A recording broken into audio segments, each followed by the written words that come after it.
Welcome.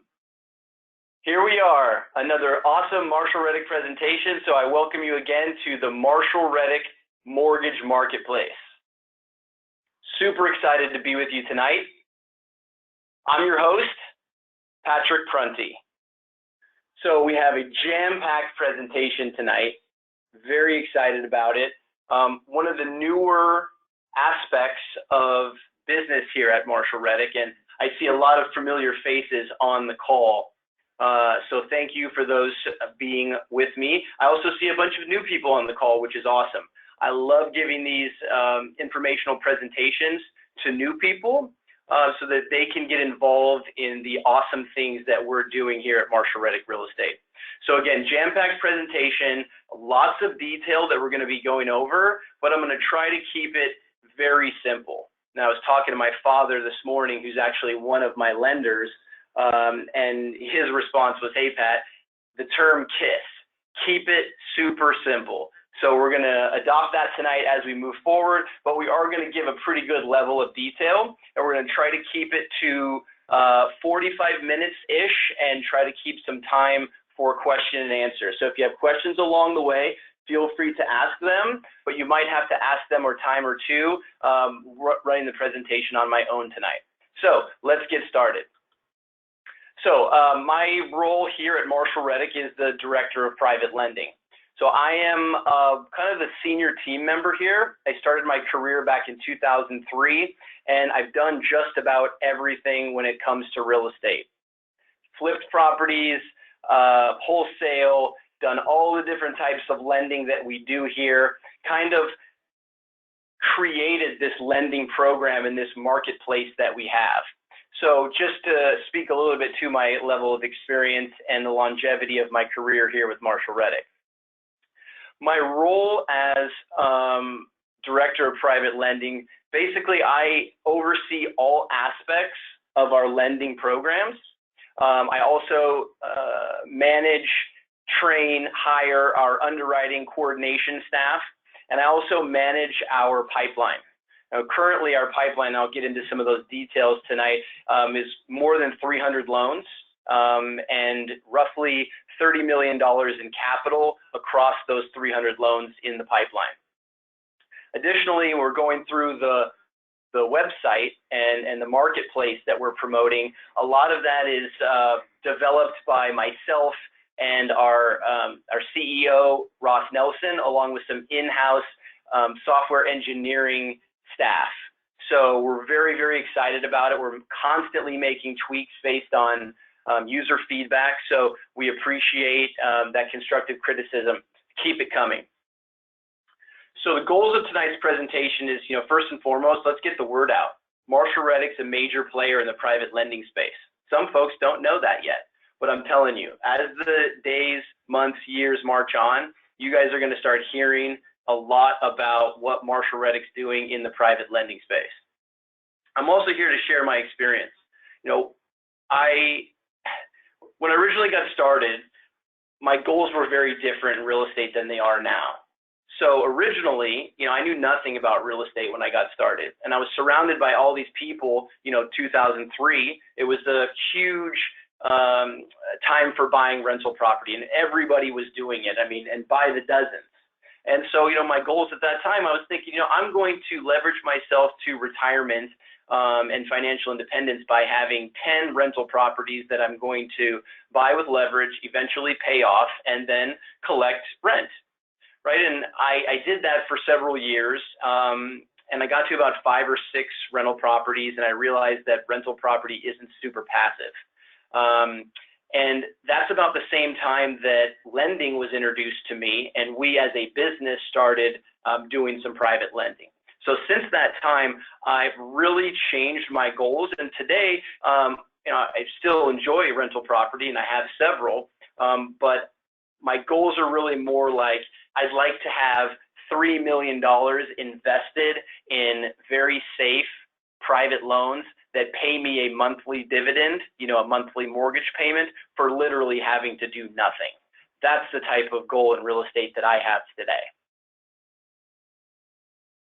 So some of the topics that we're going to cover tonight: the Marshall Reddick basics, what you find on our mortgage marketplace, how to navigate the mortgage marketplace. This one's very cool. A lot of intricacies that most folks don't know how to use yet. We're going to go over those. Why you should be investing in the mortgage marketplace, who is already investing in the mortgage marketplace, and hey, maybe you want to eventually sell a loan, or maybe currently you already have a loan that you'd like to sell through the mortgage marketplace. We can do that too. And lastly, what me, my family, and the Marshall Reddick team here are investing in now and why. So again, jam-packed, we want to keep this moving. So we'll start with the basics. So this might be a review for a lot of you, but we want to touch on some of those basics. First and foremost, let's talk about a very interesting buzz term these days is buying notes or buying trust deeds or something like that, right? So I want to make a clear definition between private lending, which is mostly what we do here at Marshall Reddick, versus buying notes, okay? So specifically with private lending, we're funding, or also known as originating, new loans. Whereas buying notes, you're buying a previously originated loan from another party. Okay, so a very, very specific difference. So the private lending is, again, more of what we're doing here. We do some note sales, but that would be more like buying loans in the secondary market. We'll get to that. As far as the basics go, there's obviously loan documents that are the crux and the security of lending. And these are kind of scary, right? In the conventional space, conventional loan space, that is, you know, the loan package is like hundreds, if not thousands of pages, and it's very scary. But when you really boil it down, there's really two documents that are integral to a loan, right? And number one is the promissory note. And the second one is the mortgage or trust deed, which in the industry, we refer to that document as the security instrument. So the promissory note, it's a legal document, and its role is to specify the loan details, such items as the interest rate, the loan terms, and the parties to that loan. Whereas the mortgage or trust deed, again, that security instrument, is exactly that, right? It's the security for the loan. It is the document that gets recorded in the county where the property is located, and it's the recording of that document that perfects a lien against the property or clouds the title of that property to secure the lender's interest. And I don't mean like the interest they're going to earn, but I mean like their the amount of money that they've lent. They have an interest in that property now. So that security instrument is the document, again, that secures that lender's interest. So as far as the basics in our programs go, which is this direct lending, it's one lender on one loan. So when we get into some of the loans that are available on the website and how the marketplace works, know that the amount of investment capital it says is the amount of investment capital you need in order to fund that loan, right? For the most part, we're not fractionalizing the loans. We're not putting multiple lenders on one loan. It just gets too messy, right? We want one lender who's making the decision and funding an individual loan. You own the loan, right? You're on the loan documents, or your LLC, or your trust, or your corporation. All entities are welcome, or do it in your personal name. I'm not a big entity guy personally. I know there's a time and place for it, but for me, I have no problem funding loans in my personal name. So it would be you, not Marshall Reddick, on the loan documents, and you would own the loan in essence, not Marshall Reddick. We're the conduit to helping you get the loan funded. So this is not crowdfunding, and this is not syndication, right? I do have a slide a little bit later that will talk about some syndication and some things that we're working on here. But this program specifically and in the marketplace today, we're talking about direct lending. So this affords the opportunity for the lender to make the decision, right? You make the decision, yes, I want to fund that loan, or I'm sorry, that loan's not for me, right? And you collect the interest. Marshall Reddick does not arbitrage the interest rate. Okay, that's what will happen a lot of time when you are buying loans in the secondary market. Okay, so you collect the interest. This is a big one. Escrow, title insurance, and homeowners insurance are standard, and they're included with every single loan that you will ever see on the Marshall Reddick marketplace. Okay. If you're ever looking at doing some business with somebody else and they're like, yeah, just wire me the money and, we don't need escrow. I mean, just turn and run the other way, right? These are some of the things that are in real estate and they're there to protect you. So please make sure that you use them if you don't invest with us. But remember, with us, they're always included. No questions asked. Thus far, our private lending programs from the lender's perspective have been no charge, right? We're toying with the idea of changing that. So look for the addition of a funding fee, just a small fee paid by the lender to participate and fund one of our loans. So look for that in 2019. Okay, the other big specific or basic to know is loan servicing. Okay, so this is required with us sometimes and not other times. It's mandatory for those loans funded with us where there's a monthly amortized payment. Okay, and by amortized, I mean it's principal and interest.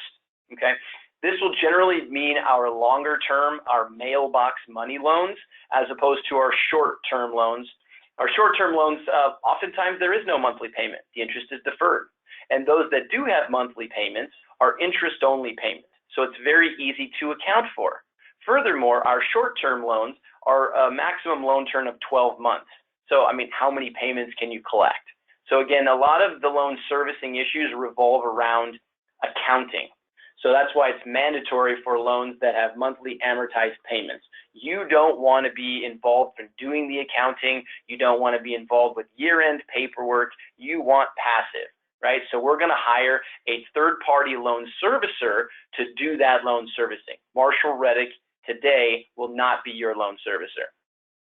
The cool part about this is generally loan servicing is a lender paid cost.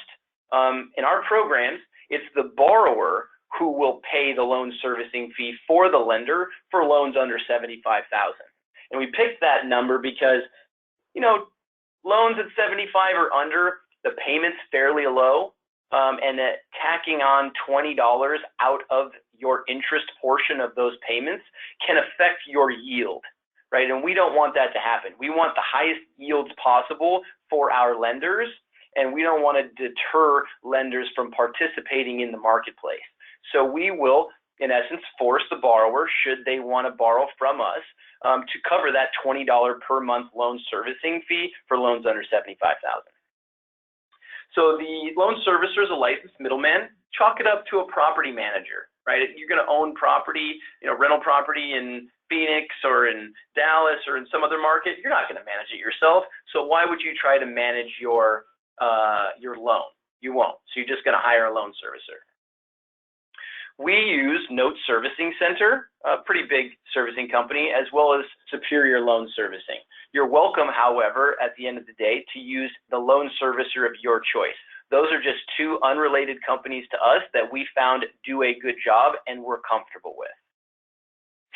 Okay, we're going to take a quick break and we're going to launch a poll. I like to have audience interaction, make sure you guys are still there. So I'm going to go ahead and launch a poll, and I'm going to get some feedback from you guys.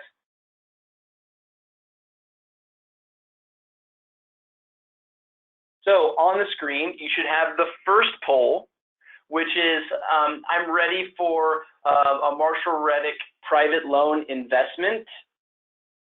So I'll take a few minutes or a few seconds more or less, and let's get some crowd participation here.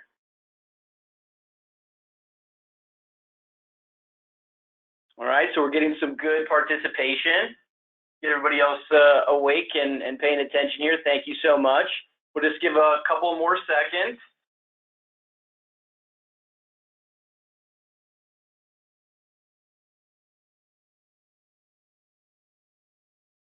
Okay, so we will go ahead and close the poll. And now what I'm going to do is I'm going to share the results. So I think on the screen now, you'll see, and this is just with about 75% of you voting, we've got quite a mix. And so I love the fact that we have the majority, 48%, with no clue. I'm just learning. That's awesome. That is exactly what I want to hear. I still love to see those people that are immediately ready to go, and we'll certainly be talking after this. But nonetheless, this is an educational event, and it's an introductory event so that everyone knows what we're doing and the cool things that we're doing here at Marshall Reddick. Okay, so I'm going to go ahead and hide that poll, and we're going to move on. Okay, so let's get started. What you'll find on the mortgage marketplace. So what are you going to find when you go there? Okay, well, you're going to find a consistent supply of investment opportunities. Right? You have to have consistency.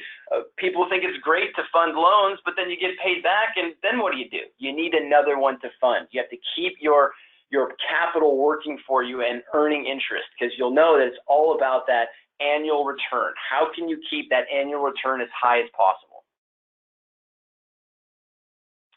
You're going to find a variety of loan size, loan type, and loan structure. Right? We've got loans of all shapes and sizes, right? Really 25,000 is about the minimum loan amount that we're going to get into, but we get up into the millions, right? And I've got many California loan opportunities, right? But I have to decline a lot of those, because remember, it's one lender on one loan, and there's less lenders out there like yourself who've got 500,000, 600,000, 700,000, maybe $1 million liquid that they're willing to put into one deal, right? And I can subscribe to that, right? You like to diversify, pass some funds around. So nonetheless, you're going to find that variety on the marketplace. You're also going to find details, gobs and gobs of details, right? We go to the ends of the earth to publish every little detail to make sure that you make the most educated decision. And transparency, that's a huge one. When we get into how to use the marketplace here in a few minutes, you're going to see just how transparent we are. Lastly, in terms of what you're going to find, is superior customer service. I pride myself and my team on that customer service. We need to be able to provide the best customer service so that you are 100% satisfied. It's our goal to build a relationship with you that's lifelong. And I think that that speaks to the longevity and how long Marshall Reddick's been around. And I appreciate being a part of that team and what we promote here. Okay, so what else are you going to find? Well, we have two programs, lots of different loan types, but basically have two programs, and they all filter down from that. Okay, so QFCR, that stands for Quick Fund, Collect, Repeat, the term that I coined, right? That's our short-term lending, okay? And then there's mailbox money for you to choose from. These are mid to long-term investments. Okay, so these are the two programs that are available. The QFCR short term, 9 to 12%, we're talking super short term, so 12 months or less, okay? Now, just because it's a 12-month loan doesn't mean your money is invested for 12 months. That just means that's the maximum term. On average, our 12-month loans are paid off in somewhere in the 4 to 6 month range. Some less than that, some more than that, but that's the average. All of our short-term loans come with a 90-day interest guarantee. Okay, so I mean, there's never really a guarantee in any investment, but this simply means that, let's say a borrower borrows one of these loans, right, and they pay off the loan in 75 days. Well, they're still going to owe 90 days worth of interest. Okay, and then one of the most important things on the screen right now for you is the loan to value, right? So our guidelines state that we'll lend no more than 70%, but that's based on the after repair value. Very, very important that you guys understand what I mean. Because in this case, we're talking very high loan to value loans, potentially 100% of cost. And by cost, I mean the borrower's acquisition cost. Okay, so chalk this up to hard money. Okay, higher risk, higher return. On the other side, we've got mailbox money, right? So we're talking 6.5 to 8.5%. We're talking 3 to 30 years, and pretty awesome, we've got a 3-year interest guarantee here. Okay, so if the borrower decides, hey, I want to sell this at year 2, they're certainly welcome to do so, but they're going to owe an additional year's worth of interest. And what we're really doing there is discouraging folks from using our lower interest rate loans to flip property or to wholesale property and things of that nature. It's too much work for you and I. We need to make sure that if we're actually going to enter into one of these loans, that we have someone who really truly desires to buy and hold. That's what these loans are for. So these are very different in terms of LTV, 60% maximum based on a current market appraisal. And we use a third-party appraisal management company, totally legit, just like a bank would.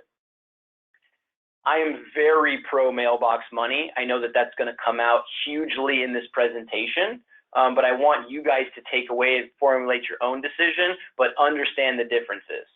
Okay, so on the mailbox money, the mid to long term, we're talking low loan to value, never more than 60% of cost. That's borrower's cost. And oftentimes it's lower than that. I mean, 40, 50% loan to value, that is very safe. I chalk this up to private money. Okay, you're also going to find on the marketplace buying loans. So these are secondary market investments.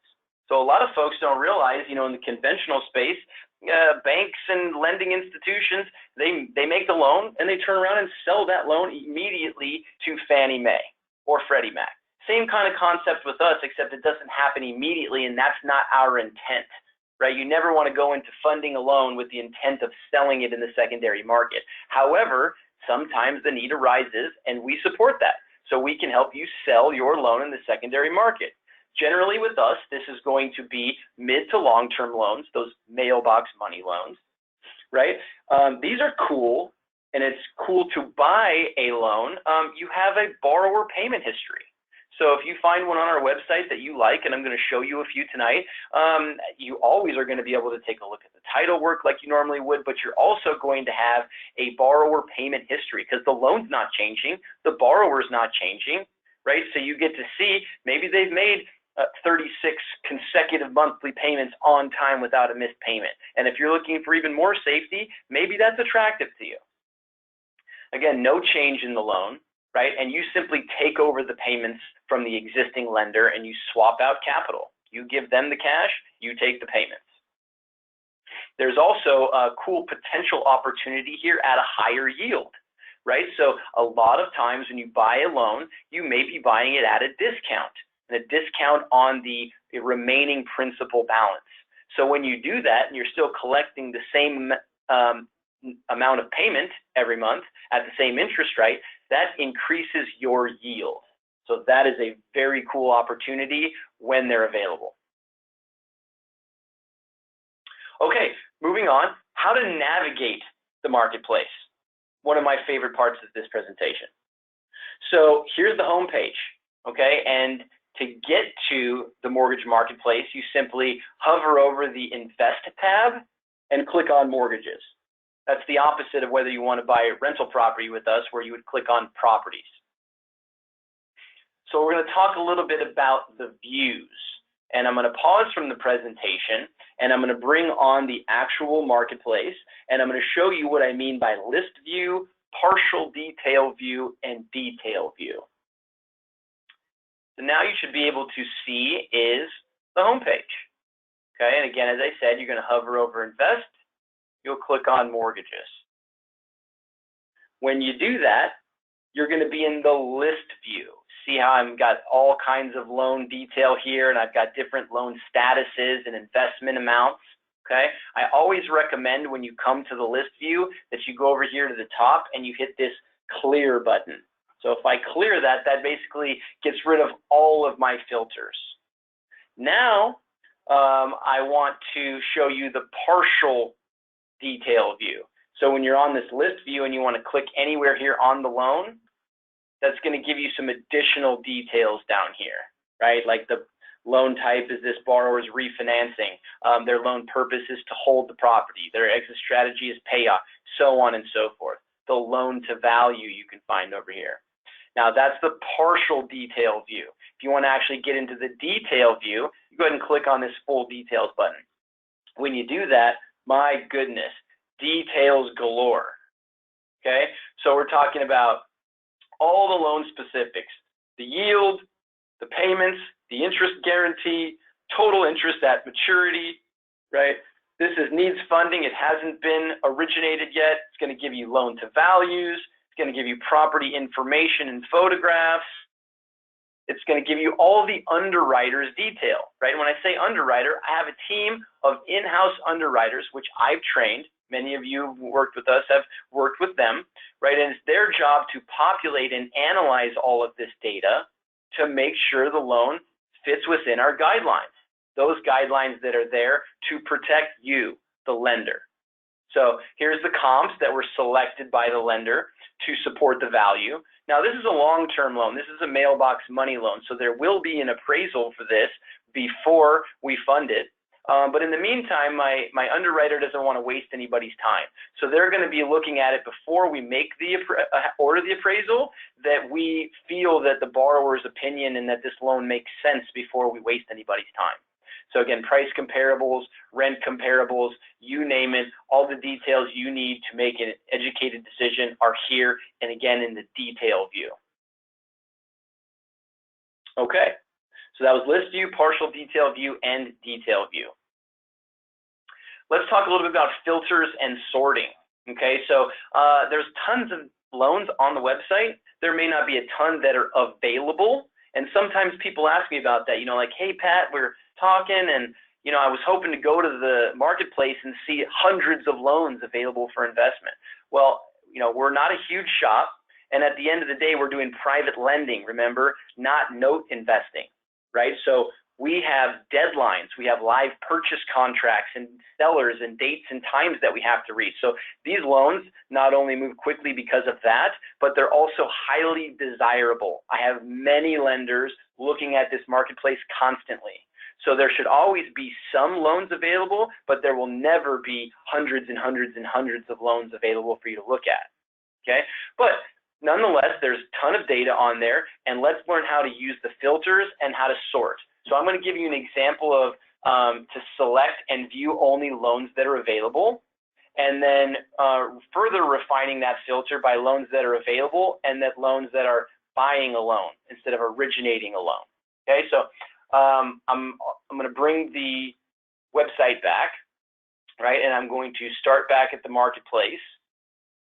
In the list view, I'm going to clear my filters as I always do, right? Then I'm going to hit my filters button, and voila, look at the filters that you have available to you.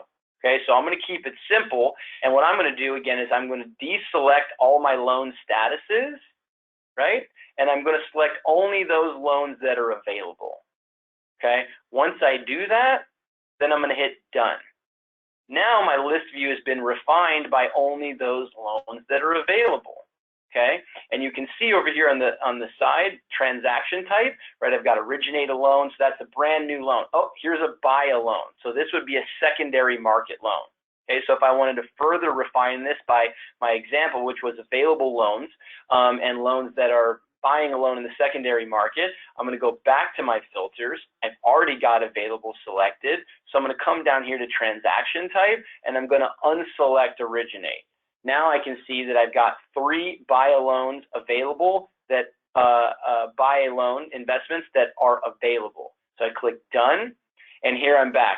These are the 3 loans on the marketplace today that are available for funding and that are secondary market buy a loan transactions. So this would be like buying a note, like we talked about, okay? Now, we were going to talk a little bit about sorting and how we're going to do that. So back to my presentation, okay, let's try to sort this by investment capital and then by term.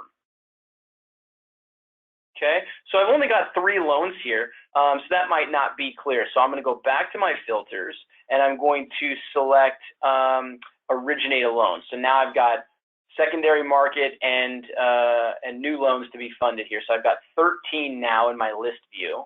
But maybe I've only got a certain amount of capital, right? Maybe I've got under 100,000. So I don't really want to look at loans like this one here in Phoenix that's a $140,000 investment. So if I go to sort, now I've got all these abilities to sort. Okay, so I want to sort by investment capital. This would be high to low. So if I click off, I can then see here is the highest priced investment that's available on the website now. So we've got a loan in Los Angeles, $875,000 from one lender. I will find and get this loan funded. Okay, and then all the way down, you can see that they're in order. So maybe if I only have 100 or less, I need to focus on this section and below. Okay. The other filter I wanted to look at was maybe I'm not interested in loan terms longer than 5 years. Okay. So if I go back to my sorting, right, and I want to look at loan term, okay, well, I've got shortest loan term to longest loan term, right? And so you can see here, longest loan term to shortest. This is a 30-year fixed mortgage, okay? So is this one. This is a 15-year fixed, okay? And if I scroll down, now I've got short term, right? So this is a 12-month loan, 12-month loan, so on and so forth. And I was easily able to whittle down my my criteria to find exactly what it is that I'm looking for. Okay. Now, again, there's not a ton of available activity. So one of the cool things that I like people to do in terms of using the marketplace is to focus on those loans that are not necessarily available. Certainly stay in tune with that, but check out the loans that are funding in process, approved for funding, or funded. Okay, and I'm going to define all the loan statuses here shortly, but these would be all the loans that I already have commitments for or that are already in play. So then you can get an idea about what other people are investing in, right? Other lenders like yourself are investing in on the marketplace, okay? So that is filters and sorting. So we talked about the loan statuses, which you just saw a minute ago on the website. Here they are again. And you talk about transparency.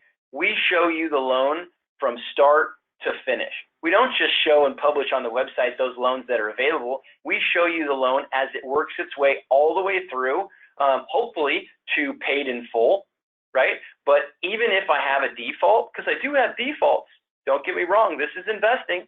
We have a very low default rate that you're going to see, but nonetheless, we publish that information so that everyone can see exactly what we're doing, fully transparent. Okay, so you can see I've got some default statuses here too, which would be like settlement with profit, deed in lieu, and so on. So let's quickly define those loan statuses. And I'm not going to talk about all of them, but available certainly means it's available for investment. And I wanted to specifically state this one because it's important that you lenders looking at investing on the marketplace understand that you formally commit to funding an available loan by clicking the Buy This Loan button, the green button you see on the screen now. When you do that, you're going to go through a short disclaimer process, and you're going to, again, formally commit. Once that happens, then the loan moves to funding in process. Right, so I've got a commitment, escrow's open, title work's ordered, loan is officially in process. And the loan moves through underwriting, right? All loan conditions are satisfied, underwriter issues clear to close, right? We're now approved for funding. Then we get to fund it, right? This is an important one. These are loans in the pipeline. Borrower has title, lender security instrument is recorded, interest starts to accrue. Extension. Maybe I got into a loan and the fix and flip borrower got to the 12-month mark. Property was completely renovated. However, it's not sold yet. So we all agreed, that means lender, borrower, and Marshall Reddick, that we're going to give a little bit of additional time. That happens sometimes. So I have some loans that are an extension. Payoff requested, that's pretty self-explanatory. So is paid in full. Yahoo, I always love payday. Some of the default statuses, settlement with profit and settlement with loss, that happens from time to time. Something may go sideways and maybe we've got an opportunity to sell the property, but you may not, you may choose, it's always the lender choice in these scenarios, to take with settlement with profit your full principal, but maybe less than the full amount of interest that you're owed. And you decide that, hey, that's a better option rather than saying, hey, borrower, you're going to pay this or else. That happens. They may say, you take the property. Okay. Again, this doesn't happen often, but it's about the transparency. Settlement with loss, right? That happens once in a while too. It's like a blue moon, but I'm going to show you some statistics as we go down. Again, it would be the lender's choice to do that or not, and they would do it because it's in their best interest. Deed in lieu, this is usually what happens when we have a default. You'll see more in this category than the others, right? And this is simply where borrower screwed up, and rather than forcing us to legally go through the foreclosure process, the parties agreed to take the property in lieu of foreclosure so we can skip the formality, time, and expense of foreclosure. If they won't give us a deed in lieu, or we need to specifically move on or strategically foreclose, then we go through foreclosure, right? And foreclosure ultimately ends after paperwork and expense and time in trustee or sheriff sale. Trustee sale is deed of trust. Sheriff sale is a mortgage state or a judicial state. And these are basically an auction at the courthouse steps, which is the last step before REO. So you hope that if you're in this situation, that your property sells at foreclosure sale, but you own a lot of the, or you control a lot of the ability to get it sold or not, right? If you price it super high, because you as the lender get to choose the opening minimum bid at foreclosure sale, right? Don't price it too high. I've worked with a few people that have been in this situation, and we've priced the properties aggressively, and generally they will sell at foreclosure sale, okay, as opposed to not selling and then turning into an REO. Okay, so I'm going to pause for a second. A lot of people have questions about foreclosure sale. They're in terms of time and cost. Okay, so that ranges by state. So probably the shortest time frame and the cheapest in terms of state that we operate in would be Arizona or Texas, right? Those are two deed of trust states, and literally 90 days, right? That property is on the auction block being, trustee sale, right? And cost is somewhere in the neighborhood of like $1,200 to $1,500. So very inexpensive and very quick to foreclose. Probably the longest that we're in would be Florida. Okay, so Florida, my experience, you're looking at roughly 7 to 9 months worth of time. That's a judicial mortgage state, and you're probably looking at somewhere in the neighborhood of $6,000 to $9,000, court costs, attorney's fees, that type of thing. So those are our loan statuses. We're also going to define transaction types. Okay, so in the filters that we were looking at, we talked about originating a loan or buying a loan. Right, so I think we've got that down pretty well at this point, that originating a loan is funding a new loan, right? This is private lending. This is what we do most of. You're not purchasing an existing loan. Whereas buy a loan, secondary market investment, right? You are purchasing an existing loan. Chalk this up to buying notes. All right, so website loan purposes. Okay, so here are those loans that we make. Hold is really a mailbox money loan. Okay, so that's going to be very low risk, very low loan to value monthly payments. Whereas renovate, build, and bridge are all short-term loans, right? 12 months or less. Take a minute to define those purposes. So hold, again, is buy and hold. The borrower is buying this property as a true, and utilizing this loan. The primary purpose is long-term buy and hold, collect rent. Okay, renovate. This is fix or flip. We're fixing refi. I've got BRRR on the screen, and some of you may or may not be familiar with that. It's pretty popular today. But the primary loan purpose here is short-term acquisition and renovation. I have a question about determining the interest rates, and I'll speak to that in 1 second. As far as build goes, we're talking ground up new construction, right? So short-term loans. A lot of entrepreneurs out there that are flippers have moved to new construction because there's not a lot of distressed property out there anymore. Most of that's been worked through over the last 10 years since the Great Recession. And then bridge. Okay, so a bridge loan is a gap loan or gap funding with no intent to renovate. That's the big difference between the renovate. Okay, so 9% and very, very, very short term, 1 to 3 months. So as far as the interest rates go, we set our own rates here at Marshall Reddick. okay? Our rates are not tied to prime, to LIBOR, or any other index that's out there. Certainly, we reserve the right to change them at any time, but the fact of the matter is that they're not moving up, at least yet, as conventional rates go up. And the reason is because there's so much private money flooding the market right now because technology is just expanding like crazy. So seriously, why put your money in a bank anymore? That's ridiculous. They pay no interest, and what are they doing? They're lending your money to make fees, right, or to earn interest, right? So why don't we just do that directly? So because of that technology expanding with the Marshall Reddick Marketplace, it's stuff like that requires us to keep our rates very competitive. If we don't, then we won't attract the best borrowers. And we want to work with only the best borrowers. It makes the loan safer for the lenders. We don't want to work with the weekend warriors, right? The classic, you hear your neighbor saying, hey, you watch HGTV, can I get a hard money loan? Absolutely not. That is not the borrower we work with. Okay, why should you be investing through the mortgage marketplace? Well, the longevity of Marshall Reddick, right? Been in business since 1979, bless Marshall Reddick. We're not going anywhere. You know what you're going to get from us. Thorough, honest, and consistent, always. Knowledgeable, experienced, and we're here for you each step of the way. I get asked a question a lot of times, and this will be one of my frequently asked questions at the end, but it's like, if there's a default, Patrick, are you there to help? Or are your resources at Marshall Reddick available?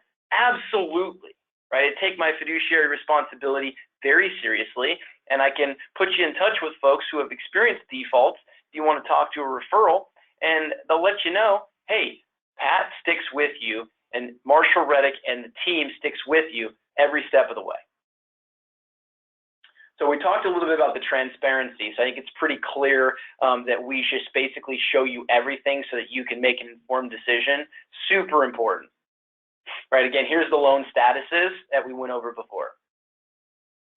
Safety, right? That's what you're going to find and why you should be investing.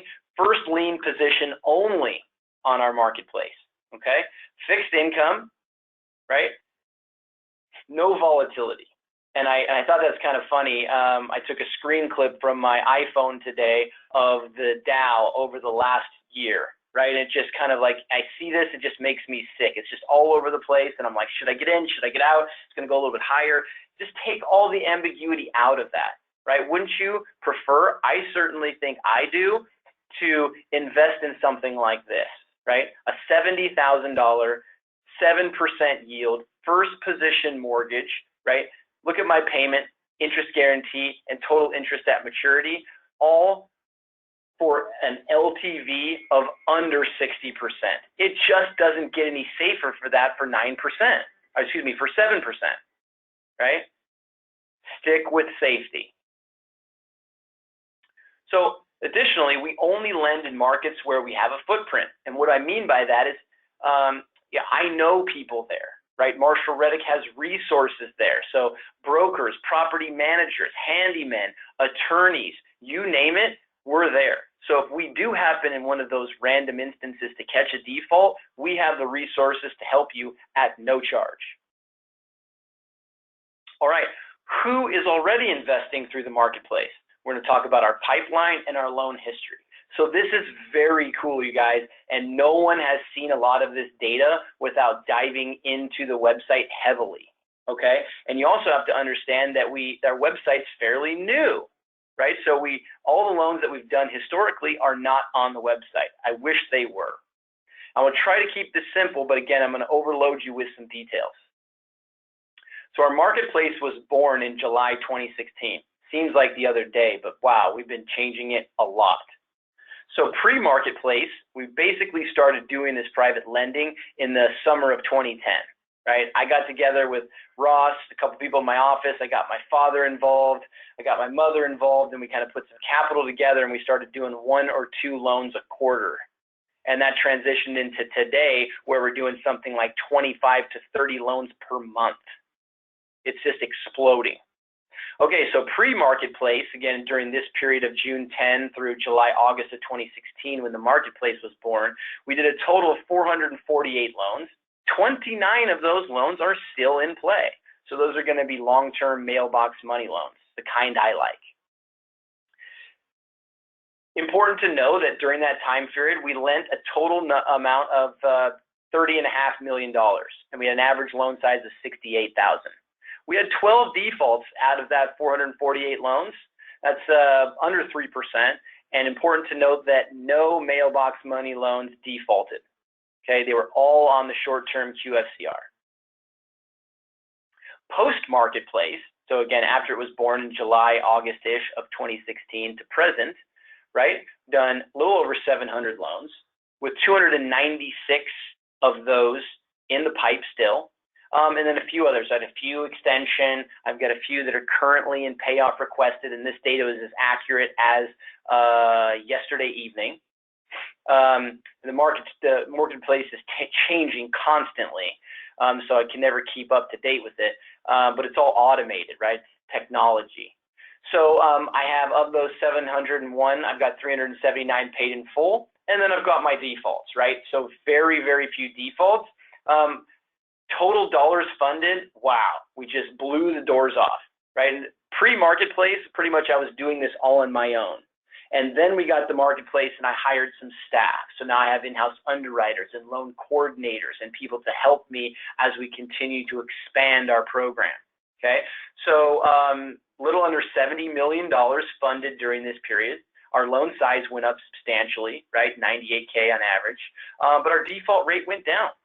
We got smarter, right? We structure the loans better, right? We underwrite the loans well.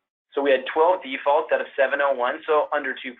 And again, no defaults in the mailbox money program. All right, who's already investing in the marketplace, right? So let's talk about that current pipeline. 339 loans in my pipeline that I'm actively managing. Okay, 29 pre-marketplace and 310 post. Notice that the short-term loans, there's 174 in the pipe and 165 mailbox money. Don't let that figure skew your thinking, right? You're thinking, oh, well, half the people are doing short-term and half the people are doing long-term. That's not true, right? That's just what's in the pipeline right now. Mailbox money continues to get higher and higher as I originate more, where QFCR in the short term stays about the same as I have deals paying off every single day and new deals funding every single day. Okay, so I'm managing about 30 million bucks and my average loan size in the pipe's just under 90K. Very cool that this is across 128 separate individual lenders just like you. Okay, that averages out to each lender has about 2.65 or, I guess round that up to 3 loans per lender. And each lender's got invested with me in that 30 million total, about 232,000.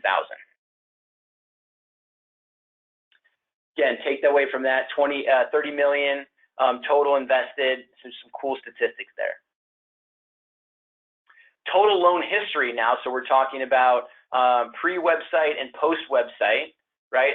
1,150 loans, or just about. Sure, that'll tick over tomorrow morning.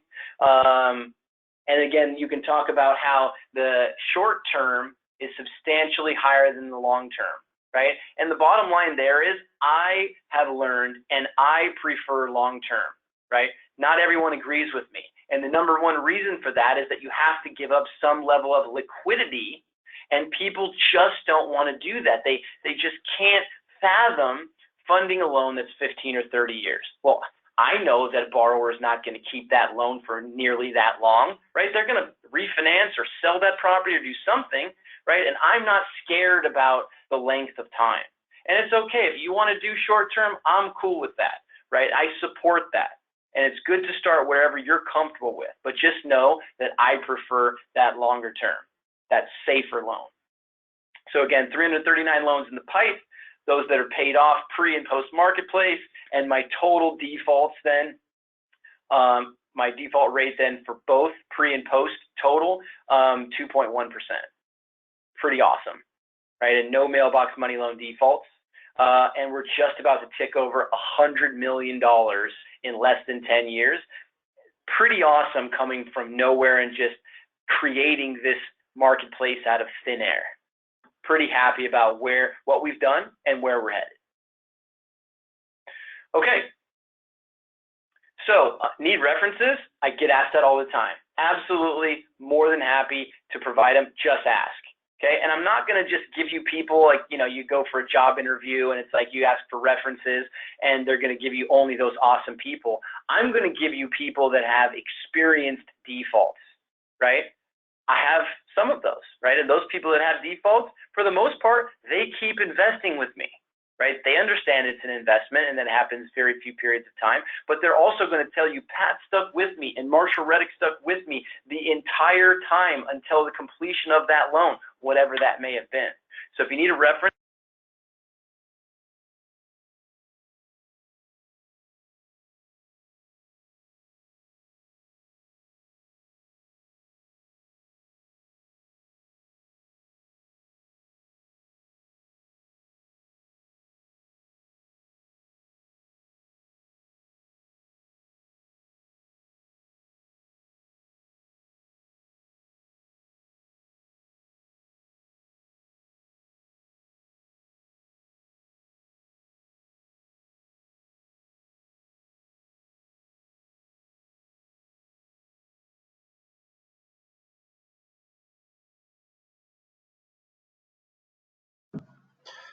Technical difficulty. Can anybody hear me?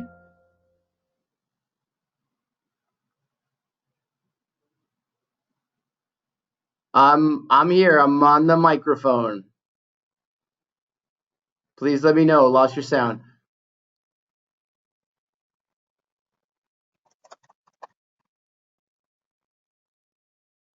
Okay, good. Sounds like you guys can hear me again. Perfect. Not sure what happened there. Dropped my phone line, but now I'm on the computer audio. Perfect.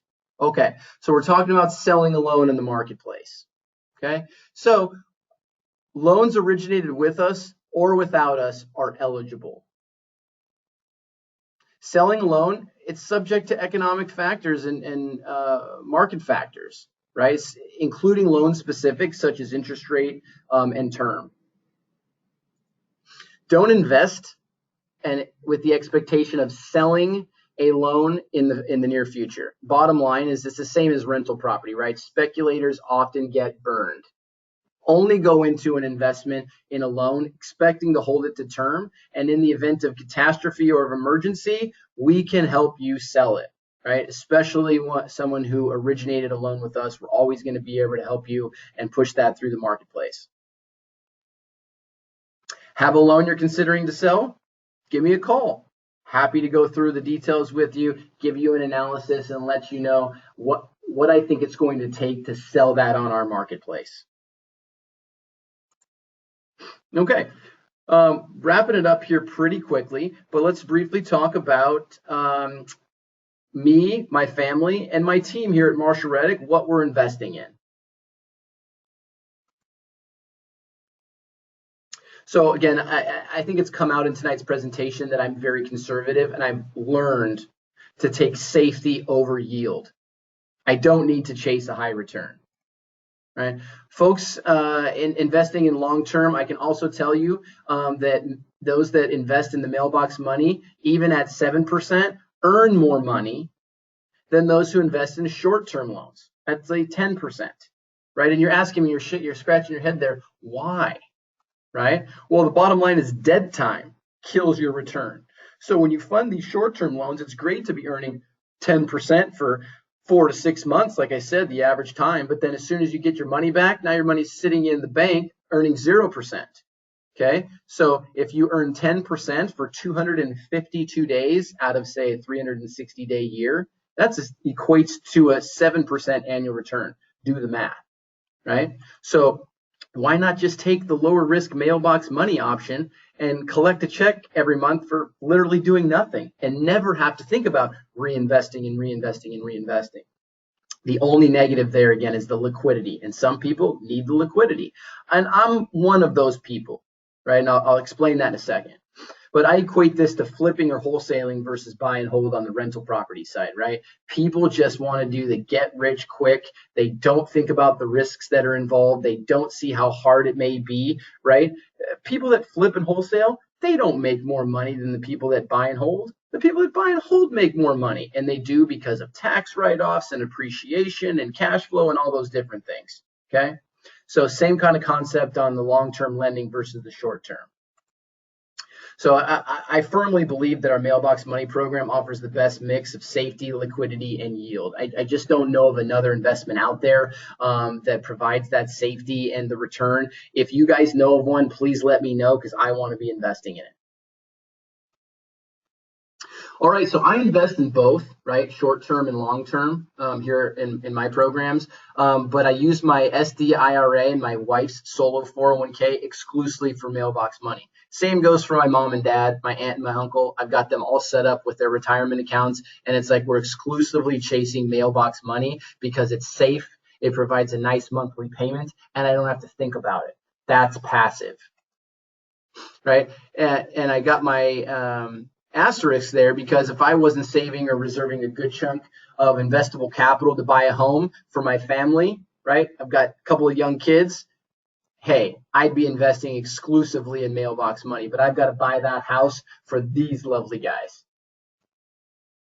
So extended family in the Marshall Reddick team, like I said, my mom, my dad, aunts, uncles, etc. Right? These are older folks, right? Not old, but older. 60s and early 70s. And after speaking with me and going through consultations, they're not concerned with the length of the loan or the term, right? They understand and agree with me that we'd rather have safety, okay, over yield anytime. So I put them into 15 and 30-year loans all the time. And, you know, bottom line, if something catastrophic was to happen, we can sell it. Right? And like I mentioned before, borrowers don't hold 15 to 30-year loans anywhere near term. The statistics show they pay off in somewhere in the 7-year neighborhood. And us here in California, we're even crazier, right? We do it every like 5 years or so.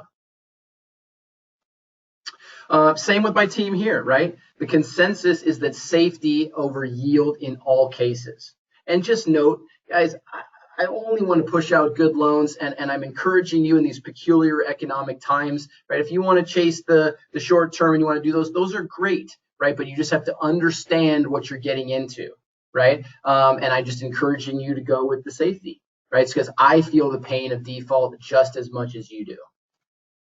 Nonetheless, like I said, short term, I support that decision. Just remember, I prefer safety over yield in all cases. Now, very cool. Prefer the safety of a mortgage pool? Well, launching in 2019 is going to be our Marshall Reddick Mortgage Fund. Okay, so this is completely different, and I'm just going to give an introduction, and we're going to wrap this up. So our fund that'll be launching in 2019 is a Regulation D 506C. They'll have a minimum investment of $25,000. This will be for accredited investors only. If you don't know what that is, I'd be happy to go over it with you one-on-one. This fund will offer a 6% preferred return and a 50% profit share with returns paid quarterly. And based on my financials, I anticipate the annual return to be 8 to 10% no matter what. And we're going to be funding exactly all the loans that I just went over with you and exactly what you see on the marketplace, right? But we're creating a fund because some people don't want to do the direct lending. They prefer the pool. Now, why would that be? So let's talk about the pros and cons. So in a mortgage pool, right, you spread your risk over the pool. If there's a default, you're not even going to feel it, right? Because the fund deals with the defaults and we just fix them, right? We get the property sold, we have to foreclose, etc. It doesn't affect anything because everyone's in the pool together, okay? Another pro is liquidity, right? So people like the idea of doing these 15 or 30 loans, but they can't wrap their head around the length of time. So instead, if you invest in the pool, right, you can get in and out much like a stock. Con, well, you lose control, right? So now you don't get to choose as you do with the direct lending by going onto the website and saying, yeah, that loan makes sense, I'll fund that. When you get into the pool, you lose that control and you entrust that control to management. That would be me and my team here at Marshall Reddick. The con, no security, right? The fund will only be making secured loans, first position loans, as I've described and as found on the marketplace, but you own a share of the pool. You don't have the security as if you were to do the direct lending, the security of that deed of trust and that promissory note, because those will be written in the name of the fund when they're in the pool, as opposed to in the lender's individual name in the direct lending. So the direct lending, again, you'll notice that these pros and cons are exactly the opposites, right? So over here, you control the decision. That's one of the biggest pros of direct lending. You fund if you want or you don't. You hold the security. Remember, the deed of trust or mortgage, it's in your name. You lose diversity, however, right? You catch a default on that one loan, you got to deal with it. I'm here to help you, but you'll have to be the decision maker. And then, of course, again, the con is liquidity, right? Unless you sell that loan in the secondary market, you're subject, after you fund it, to what the borrower wants to do. You can't force the borrower to pay it off. If you have to, you can sell it in the secondary market. Okay, so pros and cons of a mortgage flow versus direct lending. Okay, question and answer. I've got some questions coming in, but I'm going to go over my standard kind of Q&A. Okay, so as a lender, what are the costs and fees to participate? Well, to this point, it's been free. There's been no costs as the lender to participate. So again, we're toying with the idea, and I think we're going to move it forward. There's going to be a $150 one-time funding fee that will be charged to the lender in order to direct fund a loan on our website. Okay, that will roll out at some point in time, but you'll all be notified. That's such a small number, it's not going to affect the yield very much, and I don't think that's an issue. How does Marshall Reddick make money? That's huge, right? We've been talking about transparency. Well, the bottom line is that as any lender does, right, we earn the loan fee that's paid by the borrower. Okay, if you've ever gotten a loan with Bank of America or AmeriFirst Financial, you know that you work with a loan officer and you pay that loan officer as a part of your closing costs a loan fee. Marshall Reddick is exactly the same. So the borrower pays a loan fee for us to put the loan together and to source the lender, who is you. That's how Marshall Reddick makes money in this direct lending program. How's the income earned from lending taxed, right? It's a solid question. Now, I'm not a CPA, so I can't really give you tax advice, but I can tell you that the income that you earn is income, right? So you're going to want to claim that on your 1040 or on your 3522 if it's an LLC, right? And that's going to play into your adjusted gross income, and you will pay income tax on the interest that you earn. Some people ask me on that same front, like, is there tax write-offs like there is with rental property? And no, there's not. I mean, you could probably write off your wire transfer fees and things of that nature, any third-party costs, which there are very few as the lender, but that's minimal. It's not like depreciation or writing off loan interest on your loan, etc. Here's the biggie, which we've talked about a few times. If I experience a default, will Marshall Reddick help? And of course, the answer to that is absolutely, right? I don't have a ton of defaults, and I hate when they happen, but you're going to know ahead of time, right? I stay in touch with all of my borrowers. I'm constantly managing my pipeline and my loan underwriting staff. And the bottom line is that you'll be the first to know if we have a problem, and I'll be ready to go, guns blazing with you to figure out the best solution. Right? Each loan default is a little bit different. If it happens, it's just business. Right? It's not like you lose all of your principal, right? Of course, that's not the case. You always have the property as collateral. So no matter what worst case ever scenario, you're going to get that property back. But that's still unlikely, right? It may sell at foreclosure sale, etc. So I'll open up the floor to any other questions. I've got one here. Let's see if I can read this.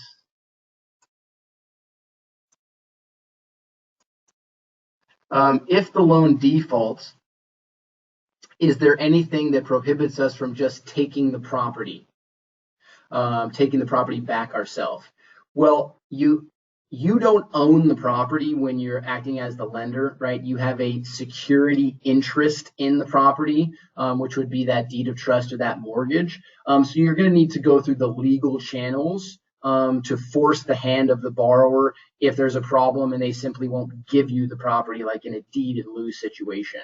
Okay, like you can't just like physically take the property. One thing that I didn't mention throughout this presentation, is another question coming in, is owner-occupied versus non-owner occupied. So exclusively in our program, we are doing non-owner occupied lending. Okay, and that's important to know, right? Because these are business purpose loans. These are investment loans. These are not where someone lives in the property, and so their ability to pay that loan depends on their income or their job status. Okay, that's a lot more risky, in my opinion. And with us, right, these are investments, so the rental properties, they're always going to be able to collect rent to pay the debt service.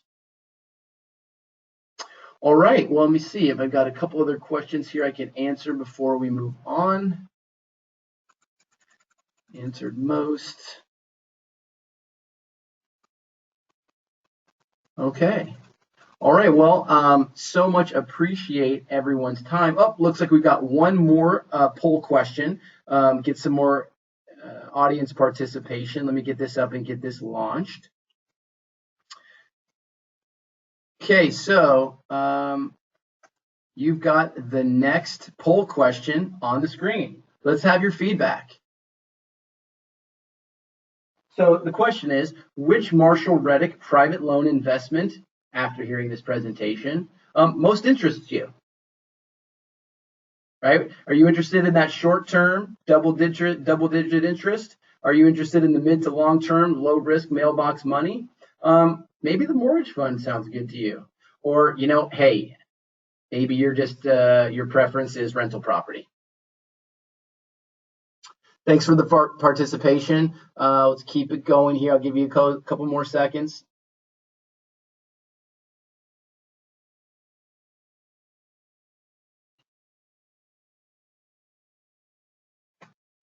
All right, so thank you for your responses. I'm going to go ahead and close the poll, and I'm going to share those results. All right, so as you guys can see, about 70% of the crowd voted, and we've got a pretty substantial crowd tonight. Thank you all for attending. So we've got a good mix, right? But 50% coming in strong in that mid to long-term low risk. I'm glad my thoughts are coming through tonight.